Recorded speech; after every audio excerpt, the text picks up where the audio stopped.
for such a thought-provoking last session. Moving ahead, we once again have with us Professor Gokhale, who will now be talking with us about a very significant topic, AI legislation worldwide, which would include planning, organizing, developing, reviewing, and evaluating the AI activities along with the understanding of the legislation. So we once again welcome you, ma'am, for guiding us to this topic. Please continue. Okay. Thank you very much, folks. And now we go to lecture number 14. It's on AI legislation worldwide, and then I have some thoughts for India. Okay. So I'm also going to talk about the current status of AI legislation in India as well. So let's begin with the purpose of AI legislation. Why do we need AI legislation? AI legislation themes. What are some broad themes that apply across the board? AI legislation, then we talk about AI legislation in Europe, in the US, in India, and then AI legislation going forward. Okay, finally we end with a motivational quote. So purpose of AI legislation. Why do we need legislation around AI? AI can promote bias and discrimination. Without regulation, AI systems may perpetuate or even amplify existing societal biases in areas like hiring, lending, criminal justice, and that all I'm talking from the US viewpoint, okay?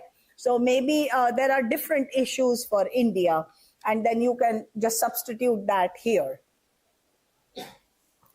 AI can be used to spread misinformation. That's the biggest part, is where, we need to actually verify if the AI is telling us good, if the information given by AI is any good. AI will create research papers for you with totally fake references.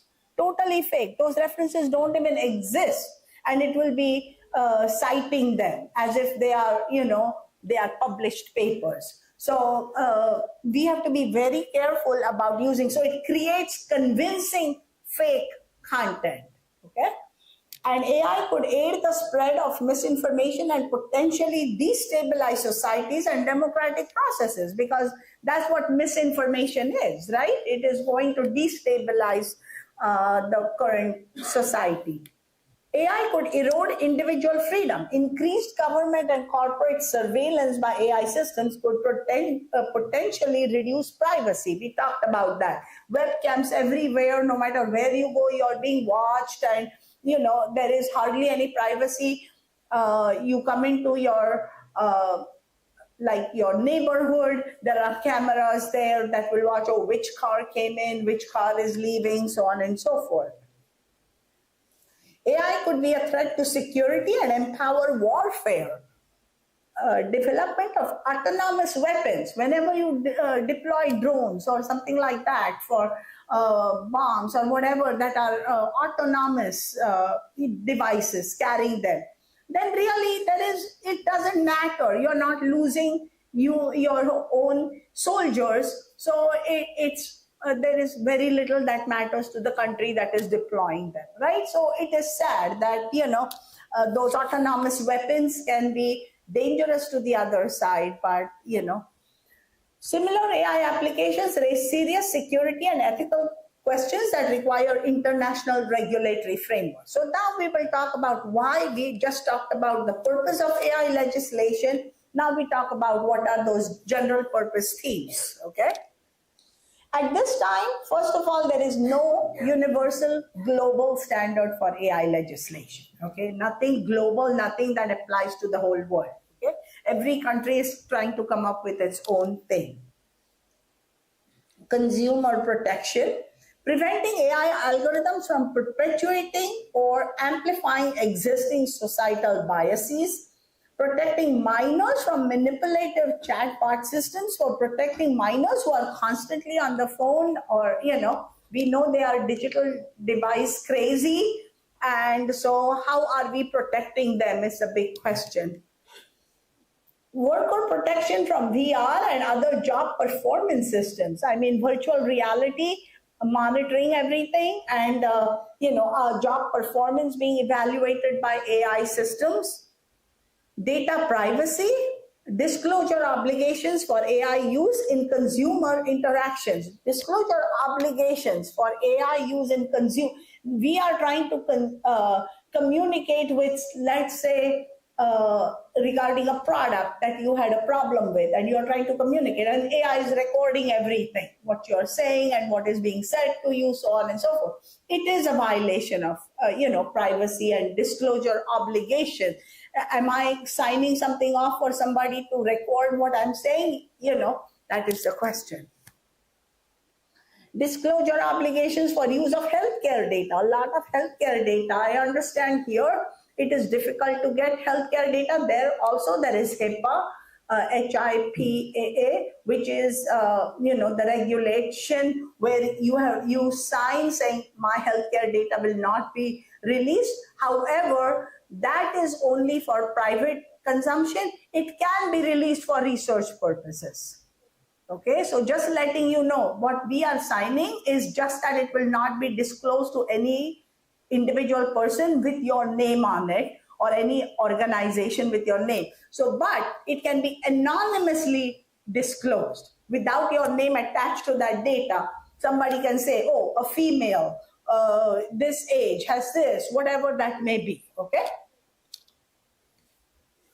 There is pluses and minuses to that. If that data is not available, how are we going to make progress? How are we going to have, how are we going to have the analytics? How are we going to know what are the issues? So we need to have a nice, I should say, a sweet spot where we can trade off privacy for use of the data for analytics purposes. Government algorithmic discrimination, prevent and mitigate discriminatory outcomes from AI systems like AUS, that is the underwriting, automated underwriting system. That's what AUS stands for. Okay. Empowering AI research and applications. Okay, let me talk about the NAIR, which is a agency established by the National Science Foundation, National Research Infrastructure for Responsible Discovery and Innovation in AI, and to promote AI research. That's the whole purpose or the premise for establishing NAIR. Led by the US National Science Foundation in partnership with 12 other federal agencies, so everything government, okay, and 26 non-governmental partners. These would be like major organizations, NGOs, non-governmental organizations. NAIR makes available government-funded and other contributed resources in support of the nation's research and education community. So this is all about establishing AI and making AI responsible, and the efforts have already, they are underway in the US, is what I'm trying to say, okay? Creating standards and practices for risk management in the development, procurement, and use of AI systems. Okay, so let's talk about the purpose of AI legislation, and AI legislation themes is something we covered already. Let's talk about the legislation in Europe, okay? So AI legislation in Europe, European unions, now the whole Europe is just EU, right? European Union.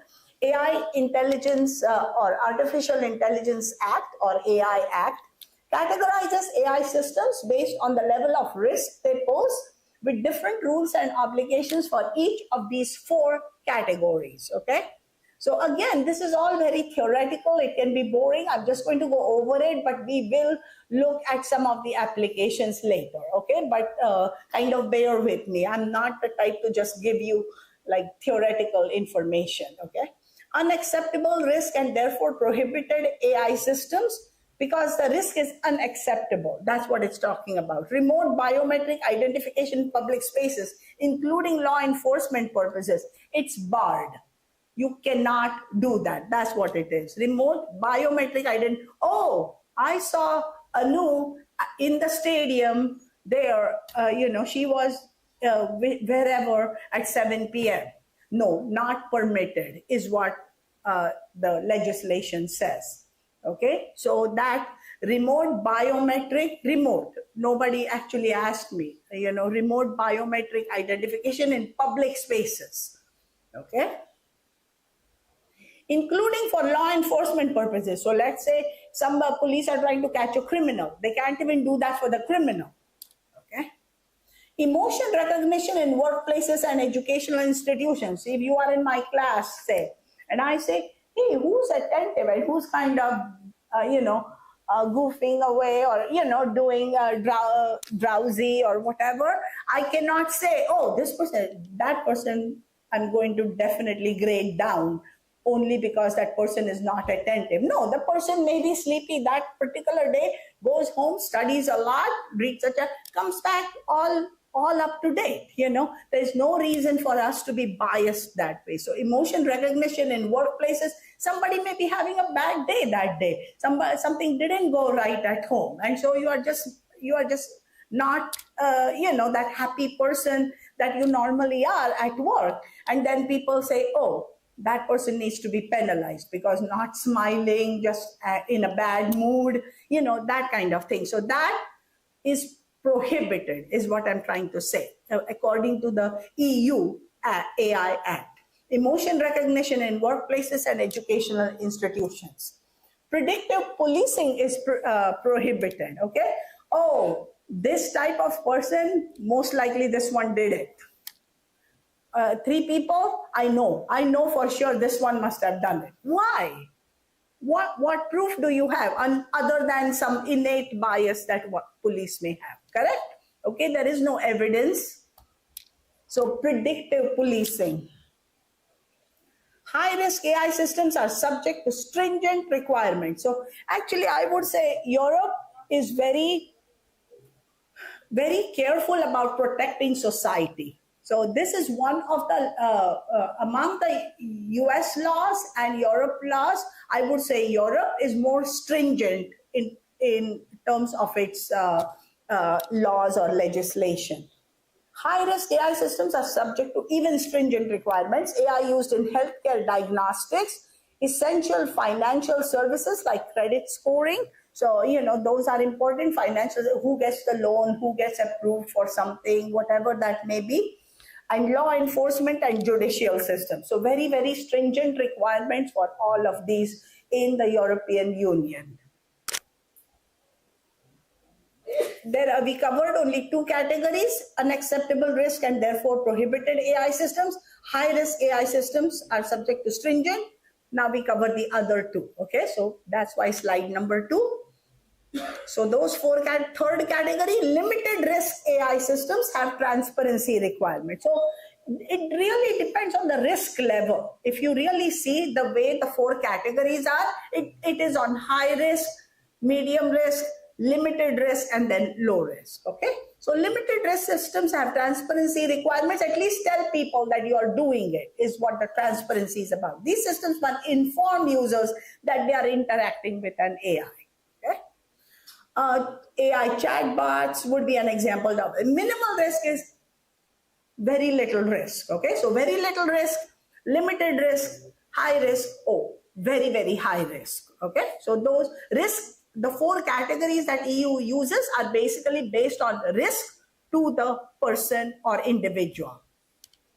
So minimal risk AI systems have very little regulation, AI-powered email spam. I mean, what's going to happen, right? Somebody puts a wrong email in the spam or whatever, so it's minimal risk. So there is no reason to disclose anything or streaming service recommendation algorithms.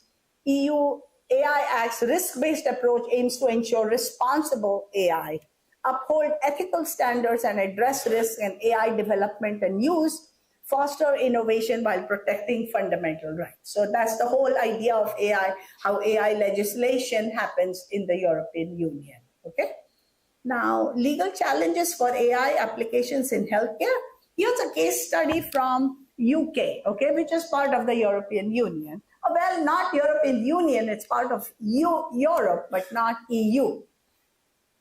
The UK consent requirement and the definition of a direct care relationship was challenged in 2017.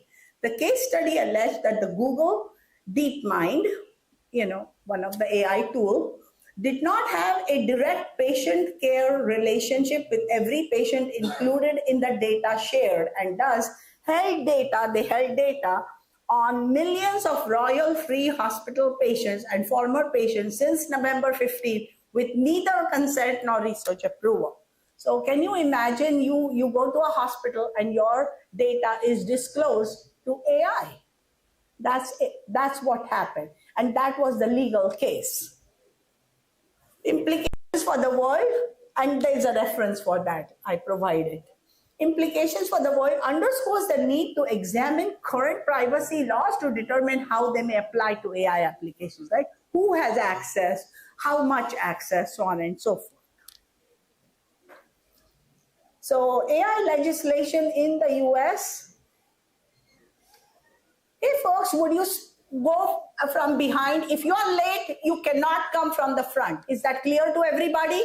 You cannot just walk into the classroom and disturb everybody. You have to come from behind if you are late from the break or whatever, okay? Please do not disturb the class. Walk quietly from behind and find a chair from behind. Be respectful of everybody in the classroom. Democratic governments, US versus India. So I'm going to talk about the parliamentary and the presidential democracies. Both are large democracies, right? US and India. There's a little difference in how they operate. So I'm going to talk a little bit about that because state rights are big in the US. There aren't that many state rights in India, and that's where the difference occurs, okay? So I'm going to just address that so you get a perspective of why there are so many states making their own laws, okay? So both India and US are democracies, but there are key differences in their constitutional frameworks. US is presidential, federal republic with balance of power between central and state governments, okay? With the states retaining significant inherent powers. India, with British-style parliamentary system, has a strong central government which holds greater authority and can override states on important matters. So that's the biggest difference between the two democracies, okay? So that is important, that perspective is important when we talk about legal issues, okay? So why am I discussing this? US has lots of state-initiated AI legislation, while India has more central government-directed AI policy, okay? So there is less of central, the federal government in the US makes policy that is more broad-based, okay? And then every state kind of takes that and adapts it to its own use. Okay, that's typically what would happen. So each state has its own legislation. India has more central government directed AI policy. So AI legislation in the US in 2025, all 50 states, there are a total of 50 states in the US, have introduced AI related legislation. And I'm going to give you just a few, like 3 or 4.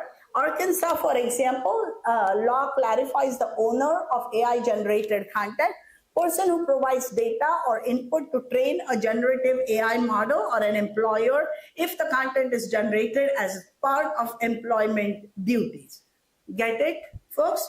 Person who provides, the Arkansas law clarifies the owner of AI generated. So who owns that content is the question. When AI generates content, who owns it?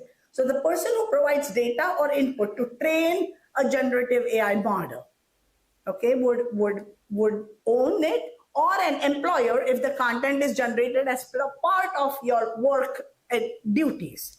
If you are working somewhere and data is collected as part of your work, then you don't own it because you are no longer an individual, you are an employee. Okay, AI generated content should not infringe on existing copyright or intellectual property rights. New York requires state government agencies to publish detailed information about their automated decision-making tools on their public website. So, hey, if Compass is being used, you better disclose that on your website. Make it public knowledge. What tools are being used is what New York State has. Oregon specifies that an AI agent or chatbot must reveal its identity, cannot use specific licensed medical professionals title such as doctor for telemedicine. So if there is telemedicine, then the chatbot cannot pretend I'm Dr. X. You get it? They have to say, hey, I'm a chatbot. I'm just an AI bot. Okay, I'm not a certified professional, medical professional. They have to disclose that up front. They cannot pretend to be something they are not, is what it's requiring.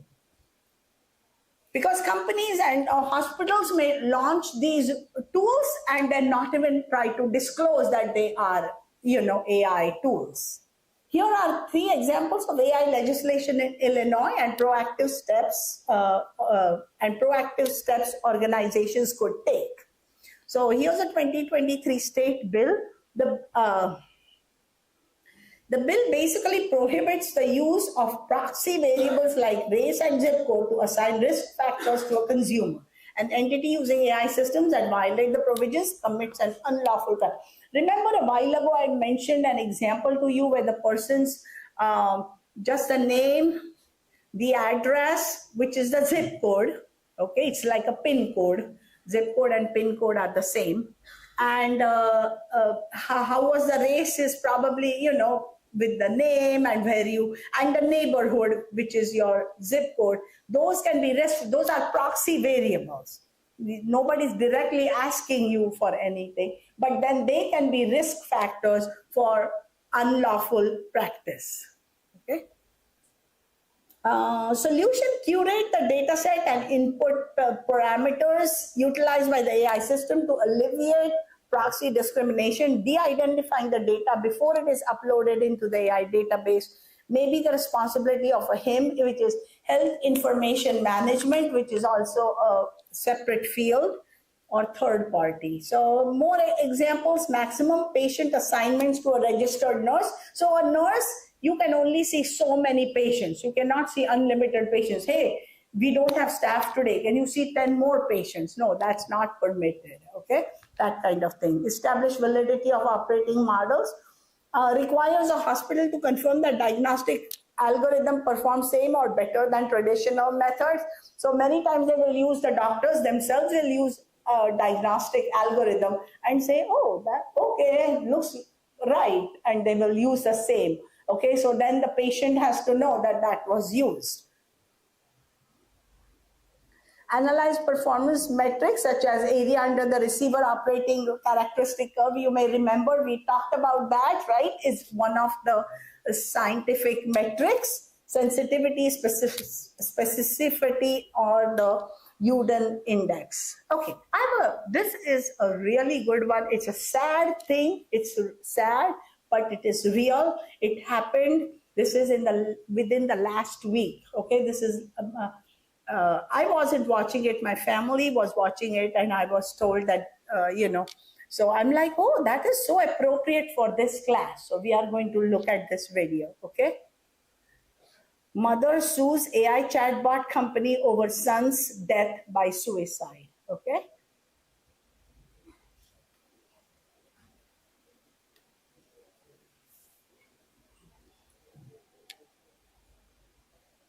Are we ready, team, for the video? Okay.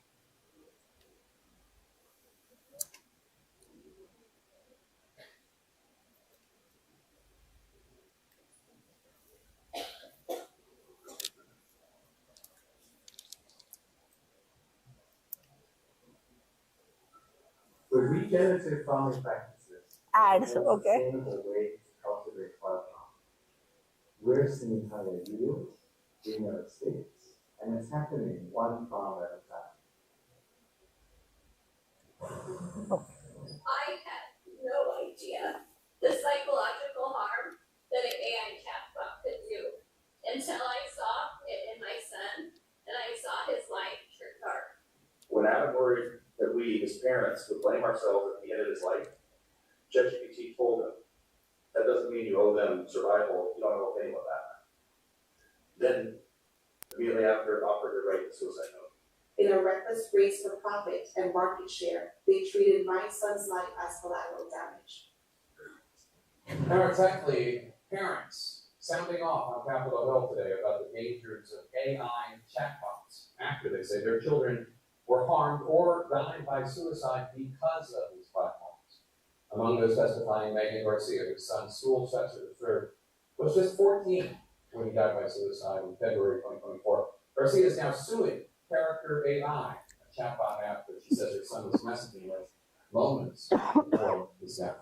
Today, more families announced lawsuits against Character AI's developer and Google, alleging their children also died or were harmed after interacting with these bots. And Megan is here with me now. And Megan, I'm so sorry that we're meeting under these circumstances. It's just absolutely horrific, and I'm so sorry. I'm sure everybody out there is feeling the same way. When Sewell started talking to Character AI, you said you thought it was just like talking to a video game. The platform is set up differently than ChatGPT and other bots. Tell us about what you know about how Sewell was using it.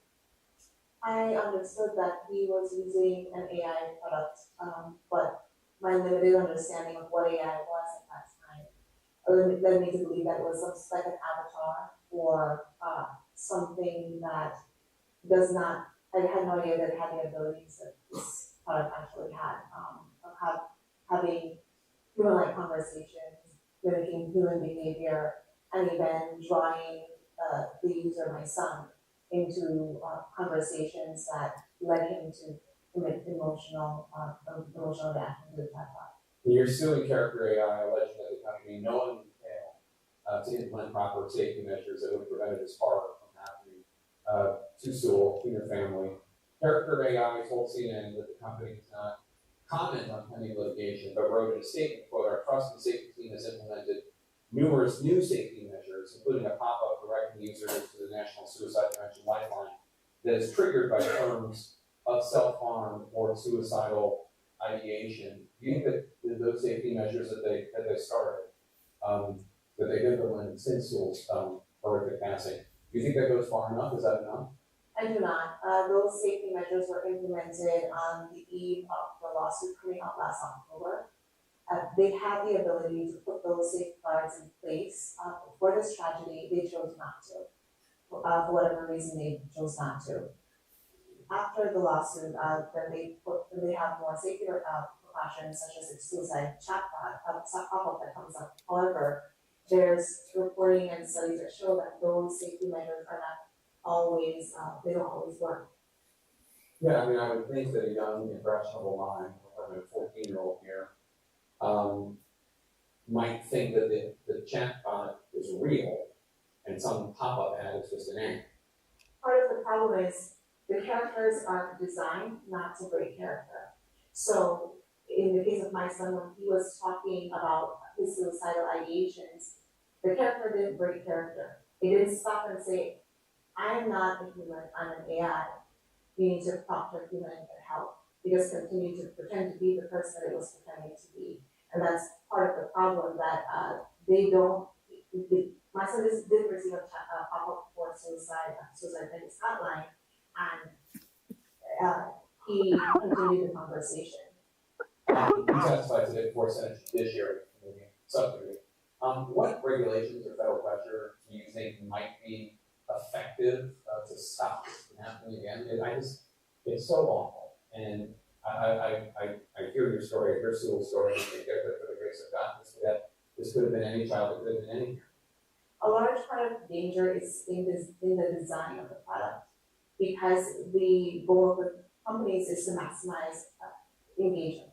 The longer they could keep my 14-year-old on Character AI, the more data they could extract from him to use to train their model. So they have incentives, wrong incentives, to keep my child engaged. So what they do is they have conversations that a 14-year-old would be interested in, and to continue the prolonged engagement, to just gather data. And there are hundreds of children, millions of children actually on these platforms, and they're gathering all their internet thoughts, impressions for their own financial gain. Megan Garcia, thank you so much, and may Sewell's memory be a blessing. I'm so sorry if you went through this, and I hope that your voice prevents it from happening again. Thank you. If you or anyone you know is struggling with any cause of suicide or mental health, help is available to you. You should please call or text 988. Okay. Okay, folks. Okay, folks. Like I said, it is a sad story, but it is a real story. Okay, somebody being driven, a 14-year-old being driven to commit suicide by a chatbot. Okay, really happened. So, you know, we need to be aware of what these chatbots are doing. Engage, like she said, what was the incentive for the company to keep them engaged, right? Hey, more and more time on the platform. That was the whole idea for the character AI. So, and any comments, anything, just quick comments, nothing, because this is nothing I want to delve deeper into. It is a sad story, should not happen again. Okay, so so let's talk about AI legislation in India.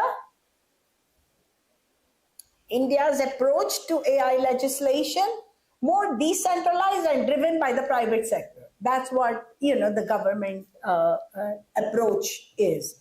Prioritize innovation and minimize regulatory interference. Goal is to act when use cases and risks emerge. So when the risk emerges, when there are things, detrimental things happen, then act on it. Digital Personal Data Protection Act is in effect. It was designed in 2023. And what it does is first dedicated legislation governing digital personal data protection, addresses the collection, processing, and storage of digital personal information. So that is already in place. So how much data can be collected on individuals, so on and so forth. Also data localization. They want the data to remain localized and not being put in a large server. So National Institution for Transforming India, that is NITI Aayog, okay, and formed on January 1, 2015 by the Union Government, Central Government of India, replaced the Planning Commission that was formed in 1950. So until then, it was called Planning Commission. It was replaced by NITI Aayog. And you probably already know that in Sanskrit, the word niti means ethics, morality, right? That's how they came up with that, acronym to make it Niti Aayog. And so they came up with the words National Institution for Transforming India. Premier policy think tank of the government of India. So like I said, in US, it's more state makes their own laws, in addition to policy, the government, the central government or federal government having some policy around it. Here, it's all policy top-down kind of thing, where the center kind of governs everything. So AI for all, that was the created a national strategy for AI, the hashtag AI for all, focus on 5 sectors to solve societal needs. In healthcare, increased access and affordability of quality healthcare, the agriculture, enhance farmers' income and farm productivity and reduce waste. So this is where AI would be used, is what Niti Aayog is saying, okay, is what education, improved access and quality of education, smart cities and infrastructure, efficient connectivity for urban population, smart mobility and transportation, safer modes and reduced traffic congestion. To be honest with you, I read all this and that's how I came up with the use cases I used in my previous lecture. So I put in a lot of work and a lot of thought in, hey, this is what India is thinking, safer modes and reduce traffic congestion. How can I, what can I do? What ideas I can put before my participants. Improved access and quality of education. What about that? Farm productivity. That's why we saw that little video from the US, how, they are changing the way, they are doing farming, stuff like that. So quality healthcare. Identifies these barriers to be addressed to achieve AI for all goals. Lack of broad-based expertise in research and application of AI. That's probably why this whole, the academic initiative for global networks came about, a program where we can bring, faculty from outside India, and then we can, it's not like I bring new knowledge, I just bring you to the table to think together. That's how I look at it. Okay. Absence of enabling data ecosystems, access to intelligent data, high resource costs, and awareness for adoption of AI, privacy and security, a lack of formal regulations around anonymity of AI. So that is important. Lack of formal regulations. It realizes that. Okay, that's what Niti Aayog is saying. There is a lack of formal regulations around anonymity of data, which we need to address. Okay. Absence of collaborative approach to adoption and application of AI. So just a quick AI legislation going forward. AI has become a money-making proposition, right? Okay, for companies. Businesses need to be held accountable for their AI system outcomes. Because, hey, if I can employ AI and get rid of X% of my workforce and for the same productivity and output, then that's what I'm going to do, right? Okay, but how are they being held accountable for like character AI? Keep them on, hey, by any hook or by crook, just have the people engage. AI Watch Global Regulatory Tracker. This is the website for a global regulatory tracker. Society must become more aware of the impacts of AI. How can we counter the negative impacts of AI? We need to have more awareness. Okay, bring more awareness about it.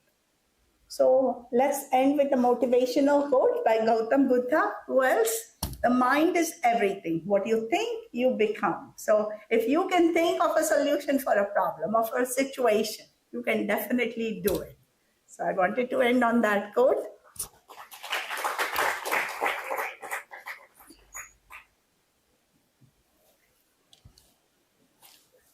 Any questions, any comments, that's why, we can leave like 5 minutes for interaction. Anybody wants to comment? Because this legislation is a pretty, it's still fluid, right? There is nothing set in stone or anything, but if there is anything that anyone wants to share in the open platform, you're welcome. In India, there is no AI active field. There is no such kind of AI active field in India. Just the SEBI has started, that is a stock exchange in India, to regulate something related to the market and all that. So that is only the initial way to start the stuff. Secondly, in a European countries, if we observe that they are very conservative, they are not allowing any AI, any the decision making, any AI model, multiple cameras, everything. So they are not that much open-minded that something should be come into the their vicinity and some decision might be taken. But compared to that, US is very open. So deployment of AI, deployment of that automation, deployment of IoT, that is very less in European countries as per the observation. And in India, everything is mashed up. Somewhere it is a high, low, and there is some kind of regulation has not been introduced till date. So, Miss Government is working on that. Right. But whatever the sector you have mentioned, so like traffic and agriculture and education, so they are very basic sector. So they are also inviting the various education institute that give the collaboration, give inputs. How can we uplift that domain for the AI? Like that, it is a situation. Thank you. Anyone has any insights on, AI chatbot used by teenagers in India? Like, you saw what happened in the US. Most of the time, they are using social media platforms. Yeah. Social media. This is a matter of just last 1 month. I have read the newspaper that one elder person used the AI chatbot for the disease cure, for curing his disease. And in that case, by following the instruction which AI told to him, he come to one disease at a point which is incurable. Oh, yes. And so it went from something curable to incurable. Incurable, yes. With AI. With AI, yes. Yes. So we have to aware about these things. Right. Yes. So greater awareness. Yeah. In India now, in every application, they have introduced that AI to regulate the traffic. Say, for example, we are going to call any of the service provider, like Vodafone, say for example. So first they will ask the people that use the first AI. If you are not satisfied, then go for the that customer care executive. So they have a list of predefined questions. So they want to reduce the traffic. Might be they have a chances that using that predefined question, customer is satisfied and they can leave the line. Right. So they can regulate the traffic. So everywhere by that way, that AI has been introduced, but that is a very limited a set of question. Answer this, then this, then this. The loop is forwarding like this, but not that kind of a live question. Matlab it is not directly affecting the human being. Very predefined, fixed question. So again, the rule may be the concern, but that kind of system is working.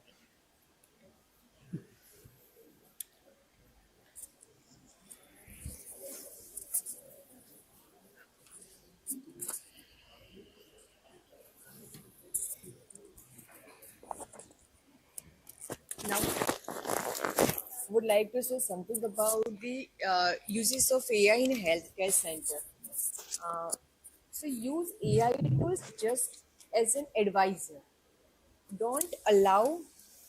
Yes, so AI tools in healthcare center. So according to me, we should use AI tools as an advisor.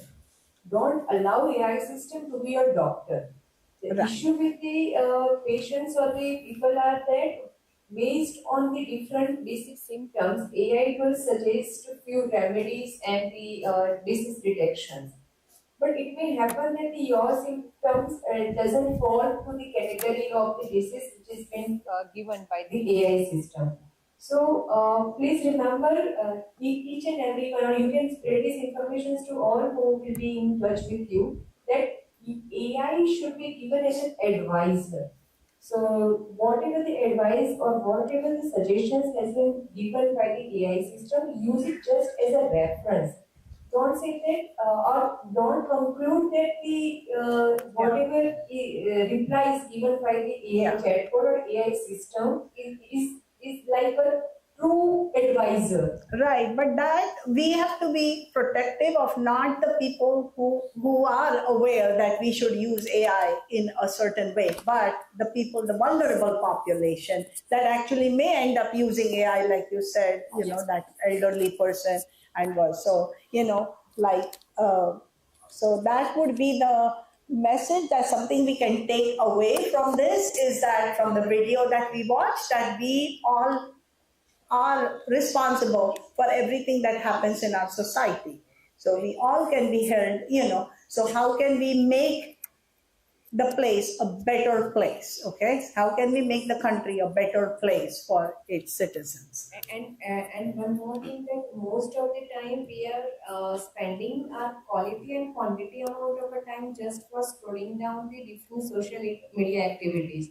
So I'm just suggesting that there should be some policy for the usage hours for a customer or for the users of that application. After 2 hours or 3 hours are enough, even for gaining the knowledge.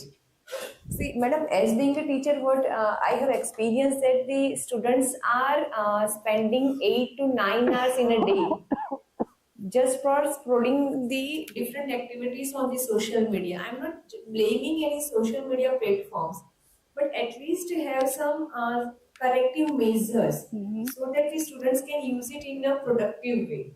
Right. I agree. Yes.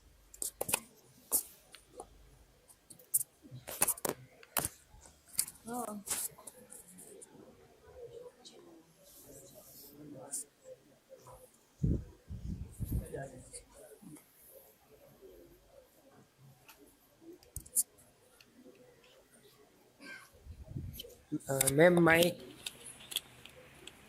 my question is Pardon, my comment is regarding that you asked for positive implementation of AI. So recently in Operation Sindoor, the Rafale fighter jets were having AI-enabled towed decoy system in which it creates a mimic 100 meter behind the aircraft, and if the land rover missiles target it, so it will be targeted by or targeted to the mimic or decoys which are 100 meter behind, and all the aircrafts will be safe and return to our country.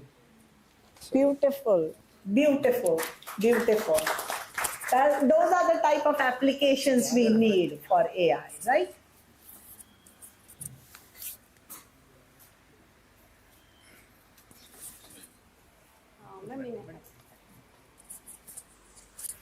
In healthcare also, I have seen some devices in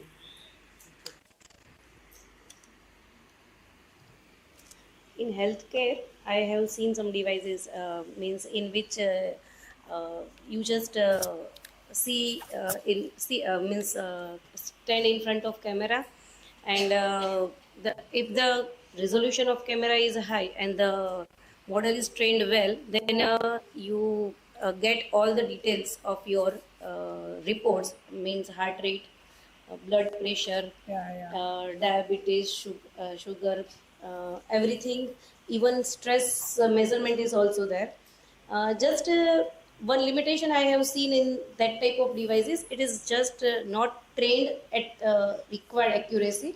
But if some time passes and its data and the sensors that we are using in that devices, if it is high quality, then we get the better result in that devices. Many devices we have seen in healthcare also. Right, right. No, the reason I was looking at my phone is because I recently went through that while I was in the US. It's called Fit 3D dashboard, and then it gives you everything about it. You stand in front of it, and then the camera revolves. The platform revolves 360 degrees, and so it's interesting. Yes, absolutely.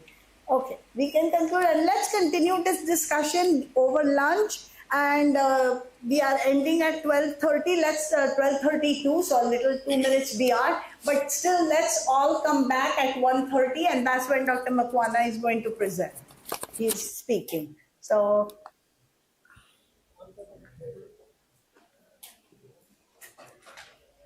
Thank you, ma'am, for your very informative guidance and lecture. So now we can take a lunch break. It's 12:30 now, and we can reconvene at maybe 5 minutes earlier at 1:25. So we can start the lecture on time. Thank you, everyone. Great. I like that.